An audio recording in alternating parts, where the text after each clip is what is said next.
বন্ধুরা, আগের ভিডিওতে আমরা করেছিলাম কষে দেখি 1.2 এর অঙ্কগুলো।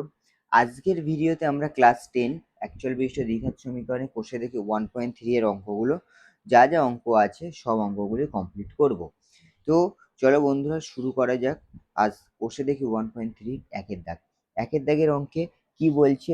দুটি ধনাত্মক অখণ্ড সংখ্যার অন্তর 3 এবং তাদের বর্গের সমষ্টি হচ্ছে 117। সংখ্যা দুটি হিসাব করি। মানে কি বলছে? দুটো ধনাত্মক অখণ্ড সংখ্যা, তাদের অন্তর মানে তাদের মধ্যিখানে যে ডিফারেন্স সেটা হবে 3। আর সেই যে দুখানা সংখ্যা রয়েছে ধনাত্মক অখণ্ড সংখ্যা, সেই দুটো সংখ্যার বর্গ, তাদের যোগফল হবে 117। এই জিনিসটা আশা করি বুঝতে পেরেছো। এইবার দেখো কি করি। এখানে লিখতে হবে,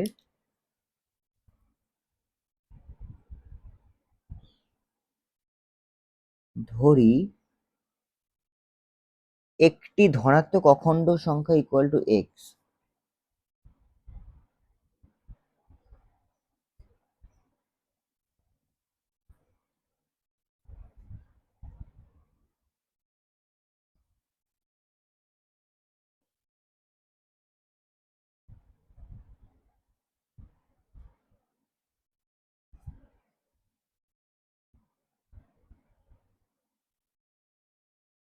আমরা ধরলাম একটা ধনাত্মক অখণ্ড সংখ্যা এক্স, এবার তাদের অন্তর কত বলেছিল? 3। তার মানে কি, এইটার সাথে যদি আমি 3 যোগ করি, সেইটার যে যোগফল আসবে, সেই যোগফলটার সাথে যদি এইটা বিয়োগ করি, তাদের ডিফারেন্স হবে 3। তাহলে আমরা লিখতে পারি অপর ধনাত্মক সংখ্যাটি হবে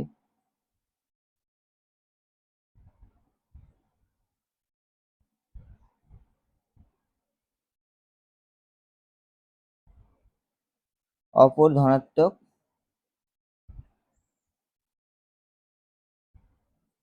সংখ্যাটি এক্স প্লাস 3।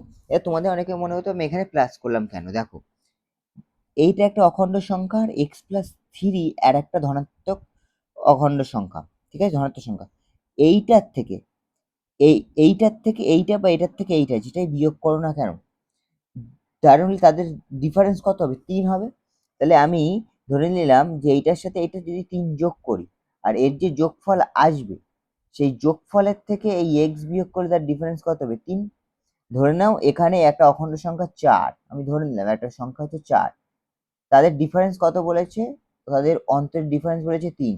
সেই 4 এর সাথে 3 যোগ করলে এখানে কত হবে? 7। এই 7 এর থেকে এই এক্স সমান আমি 4 ধরেছিলাম, তাহলে 7 এর থেকে 4 বিয়োগ করলে কি হবে? 3। তাহলে ডিফারেন্স কত হলো? 3। তাহলে প্রশ্নে কি বলেছিল? ডিফারেন্স হচ্ছে 3, তাই এখানে আমি যোগ করেছি। এবার প্রশ্ন অনুসারে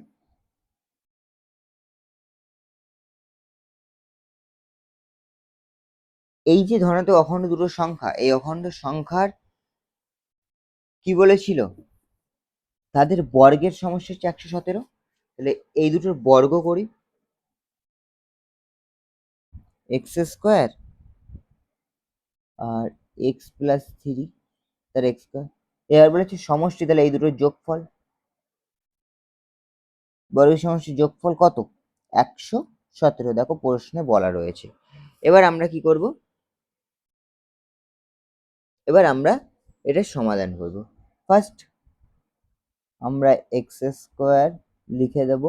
এবার A plus B whole square সূত্রে ভেঙে দেবে। X square plus 2ab plus B X square equal to 117। তাহলে 2x স্কোয়ার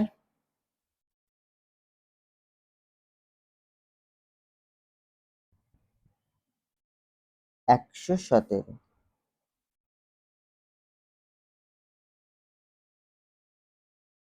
117টাকে এই পাশে যদি নিয়ে চলে আসি,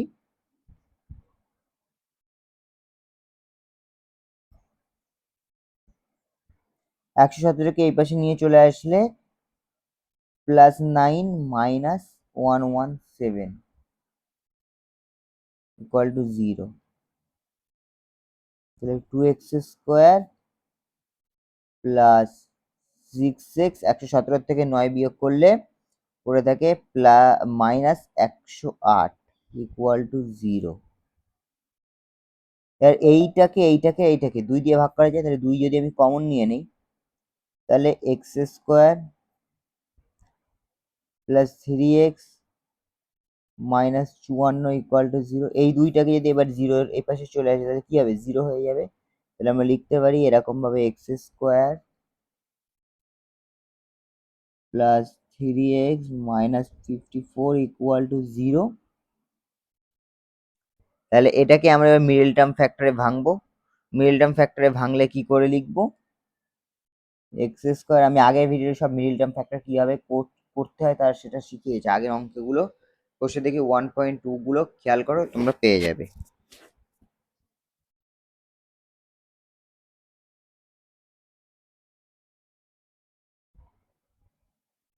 প্লাস 9x, এটা 9, হ্যাঁ, plus 9x minus 6x minus 54 equal to 0। এই মাইনাস 6, এই প্লাস 9x থেকে মাইনাস 6x বিয়োগ করে দেখো প্লাস 3x আসছে। এখান থেকে এই দুটোর ভিতরে x কমন নাও, মানে x কমন নেওয়া যায়, আর এখান থেকে মাইনাস 6 কমন নেওয়া যায়, তাহলে x প্লাস 9 ইকুয়াল টু 0। তাহলে দুখানা ইকুয়েশন আসছে ইকুয়াল টু 0। ঠিক আছে, তাহলে সংখ্যা দুটি, তাহলে আমরা লিখতে পারি হয়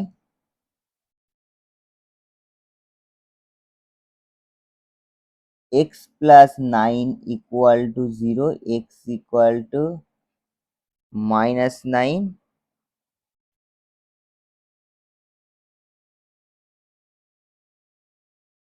অথবা x minus 6 equal to 0, x equal two 6। সুতরাং দুটি ধনাত্মক, অতএব সংখ্যা দুটি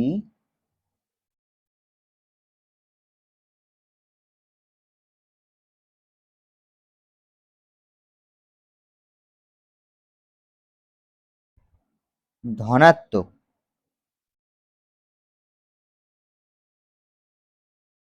সুতরাং x ইকুয়াল টু 6, যেহেতু প্রশ্নে বলেছে সংখ্যা দুটি ধনাত্মক, তাই x ইকুয়াল টু 6 নিতে হবে, মাইনাস 9 এর মানটা নিতে পারবো না। এর সংখ্যা দুটো কি হবে?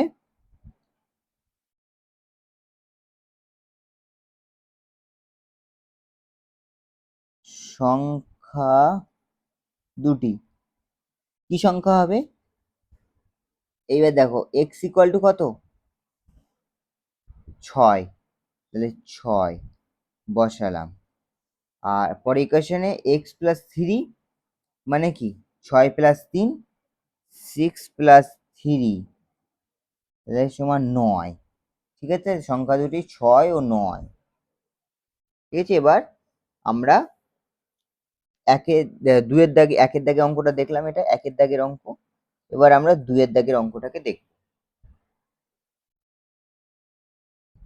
কোশ্চেন দেখি 1.3 এর দুয়ের দাগের অঙ্ক বলছে একটি ত্রিভুজের ভূমি তার উচ্চতার দ্বিগুণ অপেক্ষা 18 মিটার বেশি। আর একবার পড়ো, ভূমি তার উচ্চতার দ্বিগুণ অপেক্ষা 18 মিটার বেশি, ত্রিভুজটির ক্ষেত্রফল 360 বর্গ মিটার হলে তার উচ্চতা নির্ণয় করো। এই অঙ্কগুলো করতে গেলে অঙ্কটা আগে ভালো করে পড়তে হয়, তবে এই অঙ্কগুলো করা যায়। এখানে কি বলছে? ভূমি তার উচ্চতার দ্বিগুণ অপেক্ষা 18 মিটার বেশি। তাহলে আমরা লিখতে পারি ত্রিভুজটির উচ্চতা, ধরি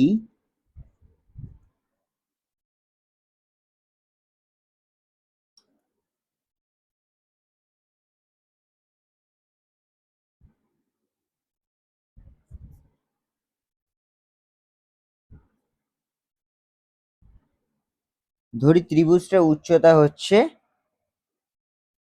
x মিটার। ঠিক আছে, তাহলে ত্রিভুজটার ভূমি কি হবে?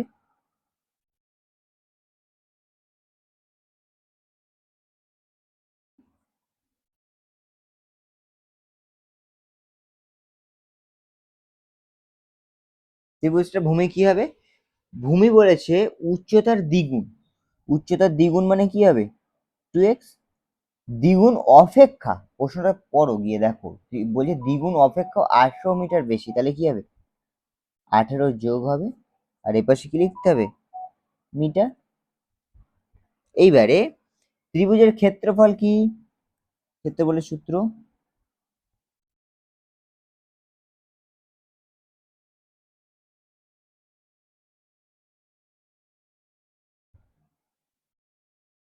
ত্রিভুজের ক্ষেত্রফল ইকুয়াল টু হাফ ইন্টু ভূমি ইন্টু উচ্চতা।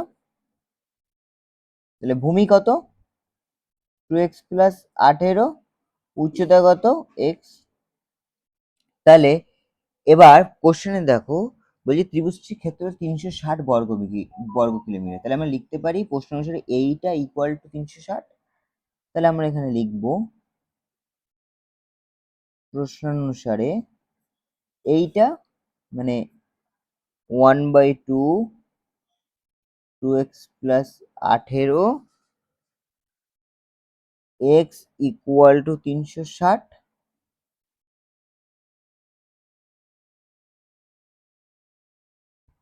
2x square plus 18x equal to 360। ঠিক আছে, এবার এখান থেকে 2 কমন নাও।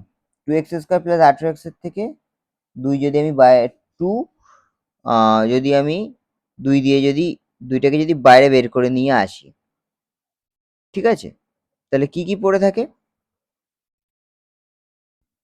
2x স্কোয়ারের থেকে 2 কমন নিলে পড়ে থাকে হচ্ছে x স্কোয়ার, আর এখান থেকে 2 কমন নিলে পড়ে থাকে হচ্ছে 9x ইকুয়াল টু 360। এই 2 আর এই 2 কেটে গেল, তাহলে আমরা লিখতে পারি x square plus 9x minus 360 equal to 0। ঠিক আছে, এবার এখান থেকে এটা মিডল টার্ম ফ্যাক্টর করব, X square plus 24x minus 15x minus 360 equal to 0। এখান থেকে যদি x যদি কমন নেই, x plus 24 minus 15 x plus 24 equal to 0। তো আমি লিখতে পারি x মাইনাস 15 আর x প্লাস 24 ইকুয়াল টু 0। এবার এখানে লিখবো হয় x plus 24 equal to 0, x equal two minus 24, অথবা x minus 15 equal to 0, x equal two 15। এবার ঋণাত্মক মান তো নেওয়া সম্ভব নয়, লিখবো x ইকুয়াল টু মাইনাস 24 গ্রহণ যোগ্য নয়। ঠিক আছে, গ্রহণযোগ্য নয় কারণ উচ্চতা ঋণাত্মক নয়, এটা লিখতে হবে, কারণ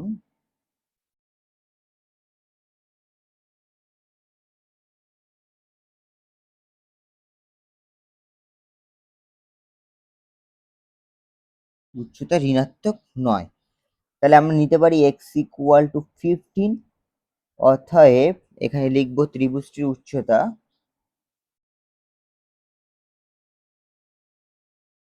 অতএব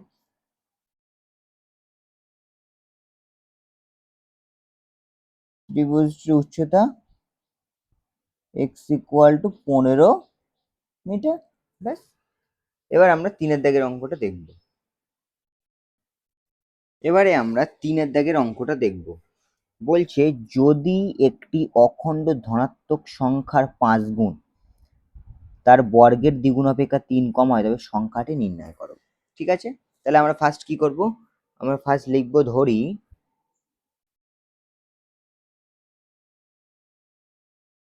অখণ্ড ধনাত্মক সংখ্যাটি হলো x,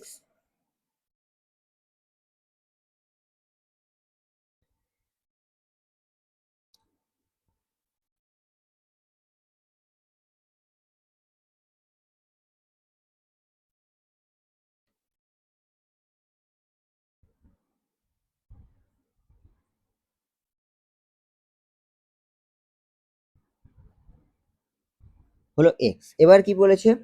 বলছে অখণ্ড ধনাত্মক সংখ্যাটি সংখ্যার 5 গুণ, তাহলে সংখ্যাটির 5 গুণ, তাহলে এখানে লিখি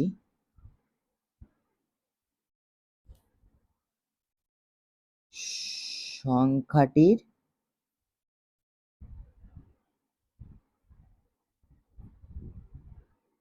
5 গুণ মানে 5x, ঠিক আছে। এইবার দেখো বলছে সংখ্যাটির বর্গের দ্বিগুণ অপেক্ষা 3 কম। সংখ্যাটির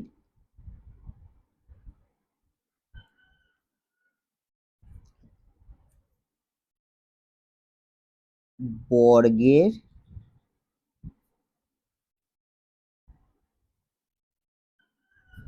দ্বিগুণ অপেক্ষা 3 কম।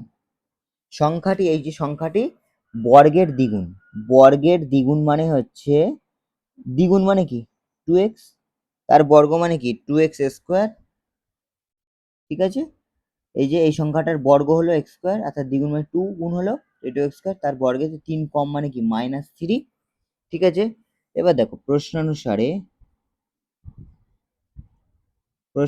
কি বলেছিল যে তোমার হচ্ছে সংখ্যাটি ধনাত্মক অখণ্ড সংখ্যাটি 5 গুণ বর্গের দ্বিগুণ অপেক্ষা 3 কম, তো সংখ্যাটি নির্ণয় করো। তাহলে সংখ্যাটি কত, সংখ্যাটি 5 গুণ, তার মানে 5x ইকুয়াল টু তার বর্গের দ্বিগুণ অপেক্ষা 3 কম মানে এইটা 5x equal two 2x square -3।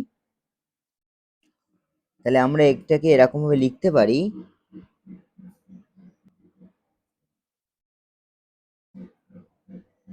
2x square -3 -5x equal to 0। এটাকে একটু এবার সাজিয়ে লিখবো 2x square -5x -3 equal to 0।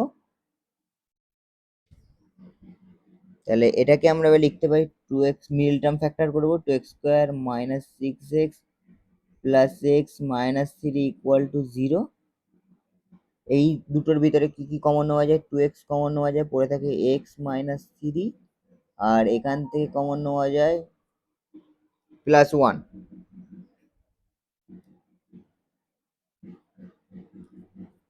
Equal to 0।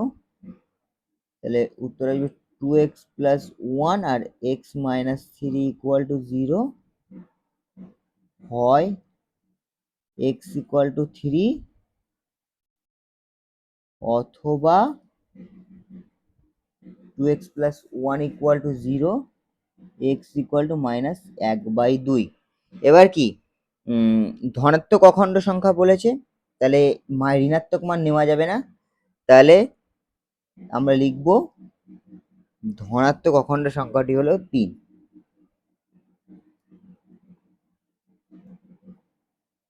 ধনাত্মক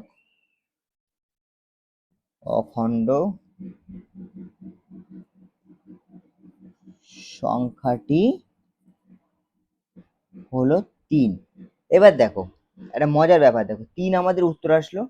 এবার 3কে তুমি x ইকুয়াল টু, আমি জাস্ট শুধু বোঝানোর জন্য দেখাচ্ছি, x ইকুয়াল টু তার মানে 3, 5x মানে কত 15, ঠিক আছে। এবার দেখো বর্গের দ্বিগুণ অপেক্ষা 3 কম, আর সেই এইটা সমান এইটা লিখেছি এখানে, এই দেখো এইটার সমান এইটা লিখেছি, তাহলে দেখো একই আসবে, দেখো 2 3x স্কোয়ার মানে 3x স্কোয়ার -3x মানে 3, তাহলে 2 ইন্টু 9 -3, 2 আর 9 গুণ করলে 18 -3 5, দেখলে এখানেও 18 -3 15, এখানেও 15 আসছে, এখানেও 15 আসছে, তাই 5x equal two x square -3 এখানে লিখেছিলাম। প্রশ্ন যেমন ভাবে বলেছিল, এটা আমি শুধু জাস্ট তোমাদের বোঝানোর জন্য করলাম, এটা করার দরকার নেই, ঠিক আছে। আশা করি বুঝতে পেরেছো। এবার 4 দাগের অঙ্ক, এবার 4 দাগের যে অঙ্কটা দিয়েছে বলছে দুটি স্থানের মধ্যে দূরত্ব 200 কিমি, এক স্থান থেকে অপর স্থানে যেতে মোটর গাড়িতে যেতে যে সময় লাগে জিপ গাড়িতে যেতে তার চেয়ে 2 ঘন্টা সময় লাগে, সময় কম লাগে। মোটর গাড়িতে অপেক্ষা জিপ গাড়ির গতিবেগ ঘন্টায় 5 কিলোমিটার বেশি, তাহলে মোটর গাড়ির গতিবেগ হিসাব করে লিখি। তাহলে এটা আমরা এবার করবো 4 দাগের অঙ্ক। তো চলো শুরু করা যাক। আমি ধরে নেই আমাদেরকে কি বের করতে হবে, মোটর গাড়ির গতিবেগ। তাহলে আমি ধরে নেবো মোটর গাড়ির গতিবেগ যদি x কিলোমিটার পার ঘন্টা, ধরি মোটর গাড়ির গতিবেগ, গতিবেগ কি এক্স কিমি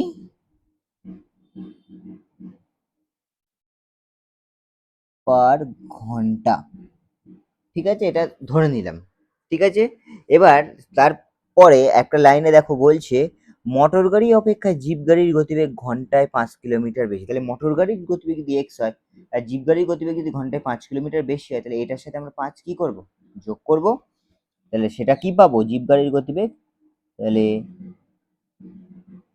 জিপ গাড়ি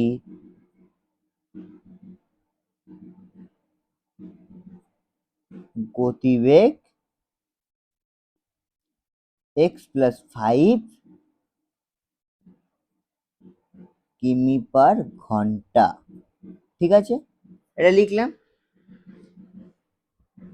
এবার দেখো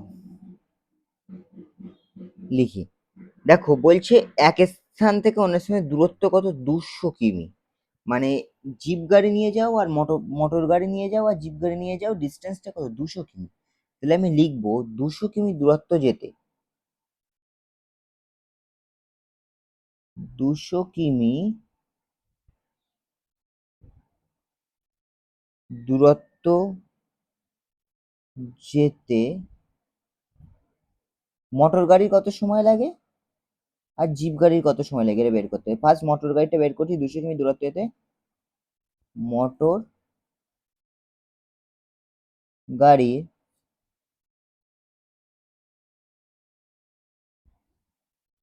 সময় লাগে 200 বাই কি এক্স, ঘন্টা, সময় তাই ঘন্টা এখানে।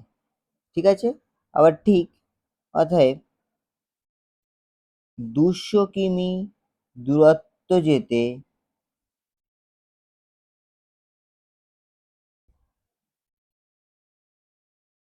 জিপ গাড়ির সময় লাগে 200/x+5 ঘন্টা। কেন কি ওর ঘন্টায় গতিবেগ x+5 ছিল, তাই 200 নিচে x+5 বসলো। ঠিক আছে, এবার দেখো, এবার প্রশ্নে কি বলেছিল, মোটর গাড়ি অপেক্ষা জিপ গাড়ির গতিবেগ ঘন্টায় 5 কিলোমিটার বেশি হলে মোটর গাড়ির গতিবেগ কি হবে। তাহলে আমরা লিখতে পারি এই মোটর গাড়ির গতিবেগ থেকে জিপ গাড়ির গতিবেগটাকে বিয়োগ করি। তাহলে কিভাবে লিখবো, প্রশ্ন অনুসারে কিভাবে লিখবো, 200/x-200/x+5, কতক্ষণ সময় কম লাগতো, 2 ঘন্টা, তাই ইকুয়াল টু 2 লিখবো। এবার আমরা এর ইকুয়েশন করব। ইকুয়েশন কি করব, ফার্স্ট আমরা এখান থেকে এই দুটোর লসাগু করব, x × x+5। তাহলে 200-র সাথে ফার্স্ট x+5 গুণ হবে, মাইনাস 200x ইকুয়াল টু 2। ঠিক আছে, তাহলে 200x plus 1000 minus 200x by x² plus 5x equal to 2। তাহলে ওপরে কি থাকছে, ওপরে থাকছে হচ্ছে 1000 by x² plus 5x equal two কত, 2। এবার উভয় পক্ষকে 2 দিয়ে ভাগ করো। এটাকে যদি 2 দিয়ে ভাগ করো তাহলে কি আসবে, 500 by x² plus 5x equal two 1।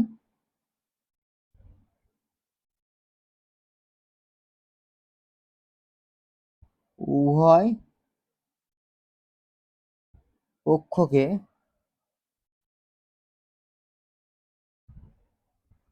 2 দিয়ে ভাগ করে পাই। তাহলে আমরা এইটাকে এবার সাজিয়ে যদি লিখি, তাহলে আমরা এইটাকে লিখতে পারি x square plus 5x equal two 500 corner wise গুণ করলে। এবার এটাকে যদি লিখতে পারি এরকম ভাবে x square plus 5x minus 500 equal to 0, এবার কি করতে হবে মিডিল টার্ম ফ্যাক্টর। তাহলে আগের লাইনে ওটা যদি মিডিল টার্ম ফ্যাক্টর করি তাহলে এটা এরকম লিখতে পারি আমরা x square plus 25x minus 20x minus 500 equal to 0। এখান থেকে কি কমন নেওয়া যায়, এই দুটোর ভিতর থেকে এক্স কমন নেওয়া যায়, পড়ে থাকে এক্স প্লাস 25। এখান থেকে মাইনাস 20 কমন নেওয়া যায়, পড়ে থাকে মাইনাস 20 দিয়ে কমন নেয় এক্স প্লাস 25। তাহলে এক্স মাইনাস 20 আর এক্স প্লাস 25, তাহলে হয় এক্স ইকুয়াল টু 20 অথবা এক্স ইকুয়াল টু মাইনাস 25। ঠিক আছে, এই দুটোর ভিতরে যে কোনো একটা হবে। এবার এটাকে আমরা লিখতে পারি এক্স ইকুয়াল টু মাইনাস 25 গ্রহণযোগ্য নয়। কেন গ্রহণযোগ্য নয়? কারণ গতিবেগ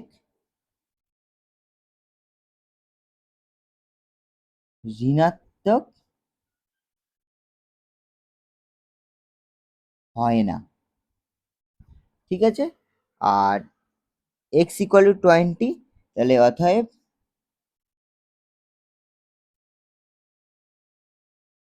মোটর গাড়ির গতিবেগ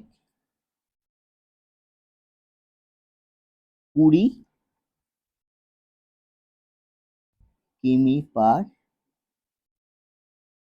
ঘন্টা হবে। ঠিক আছে, এবার আমরা 5-এর দাগের অঙ্কটাকে দেখি।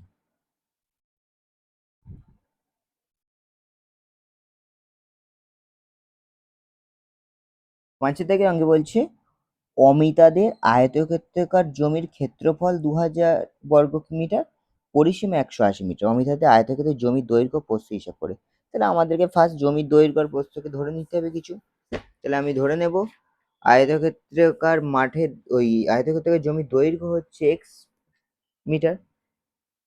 তাহলে ঠিক ধরি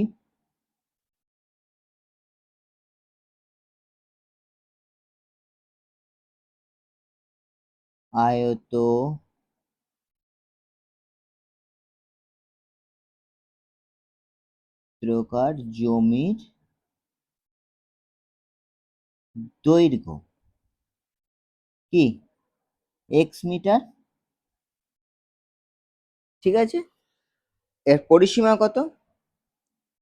পরিসীমা তো বলে দিয়েছে, দেখো 180। 180 মিটার এটা দেখো বলে দিয়েছে। ঠিক আছে, এবার আয়তক্ষেত্রের প্রস্থ কি? এবার প্রস্থ বের করতে হবে। তাহলে আমরা এরকম ভাবে লিখবো, প্রস্থটা কিভাবে বের করব?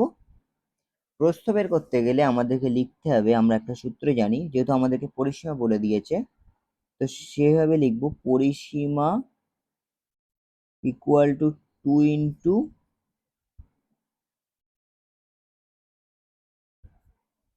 দৈর্ঘ্য প্লাস প্রস্থ। তাহলে পরিসীমা কত?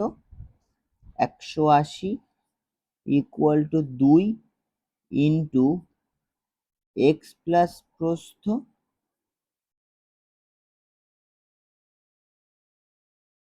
তাহলে কি পড়ে থাকছে 90 ইকুয়াল টু এক্স প্লাস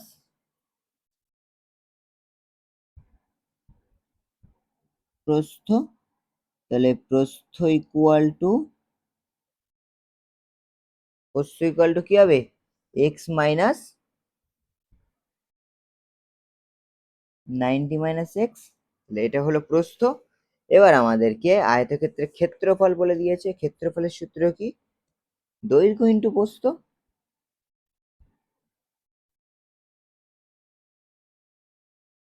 আয়ত ক্ষেত্রের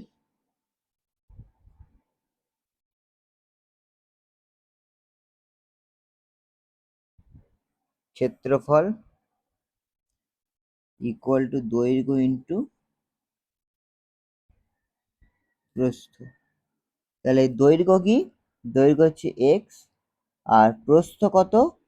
90 মাইনাস এক্স। তাহলে এটা হচ্ছে আয়তক্ষেত্রের ক্ষেত্রফল। কি লিখবো? বর্গ মিটার।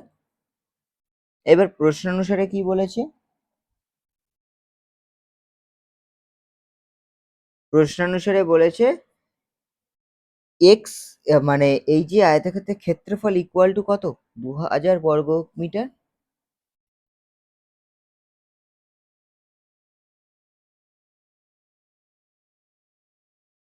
এবার এই দুটো গুণ করো।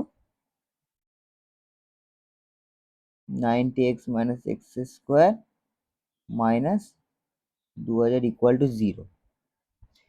এবার এটাকে যদি একটু সাজিয়ে লিখি তাহলে এরকম ভাবে লিখতে হবে x square minus 90x plus 2000। কিভাবে লিখলাম? এই মাইনাস এক্স স্কোয়ারটা সবার সামনে গেল, তাহলে এই মাইনাস গুলো, এই এক্স স্কোয়ারের সামনে যে মাইনাস আছে এই মাইনাসটা 90x এর সাথে গুণ হলো তাই মাইনাস 90x, মাইনাস 2000 এর সাথে গুণ হলো তাই প্লাস 2000। এবার আমরা এটার মিডিল টার্ম ফ্যাক্টর করব। X square minus 50x minus 40x plus, এখান থেকে x যদি কমন নেওয়া যায় x মাইনাস 50 মাইনাস 40 যদি কমন নেওয়া যায় x মাইনাস 50 ইকুয়াল টু 0।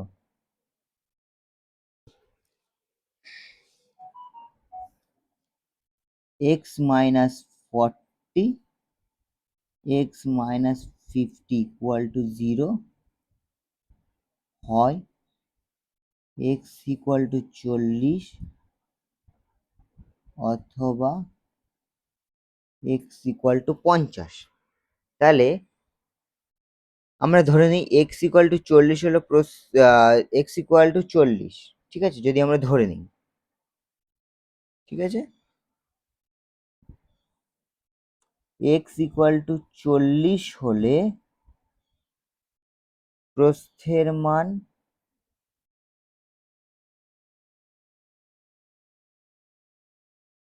কত হবে? প্রস্থের মান 90 মাইনাস এক্স, তাহলে 90 মাইনাস এক্স মানে কত ধরেছি? 40। তাহলে প্রস্থের মান কত হবে? 50 মিটার। আর এক্স ইকুয়াল টু, যে এবার দেখো আয়তক্ষেত্রের দৈর্ঘ্য অপেক্ষা প্রস্থ বড় নয়, ঠিক আছে? আয়তক্ষেত্রের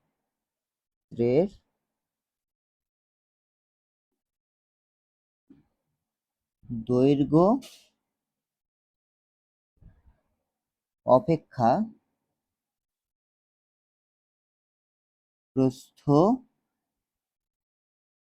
বড় নয়, ঠিক আছে? তাহলে এক্স ইকুয়াল টু 50 হলে, এবার এক্স ইকুয়াল টু যদি 50 হয়,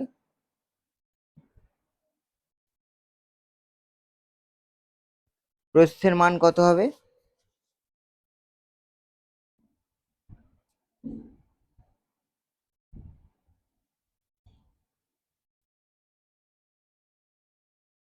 90 মাইনাস 50, সেটা হচ্ছে 40 মিটার। তাহলে এইটা আয়তক্ষেত্রের দৈর্ঘ্য বড় প্রস্থ ছোট, তাহলে এই মানটা গৃহীত হবে না, যেহেতু আয়তক্ষেত্রের দৈর্ঘ্য অপেক্ষা প্রস্থ বড় নয়, তাই প্রস্থ সমান 50 মিটার এই মানটা গৃহীত হবে না। এই মানটা প্রস্থ সমান 40, এই মানটা গৃহীত হবে। অতএব আয়তক্ষেত্রের দৈর্ঘ্য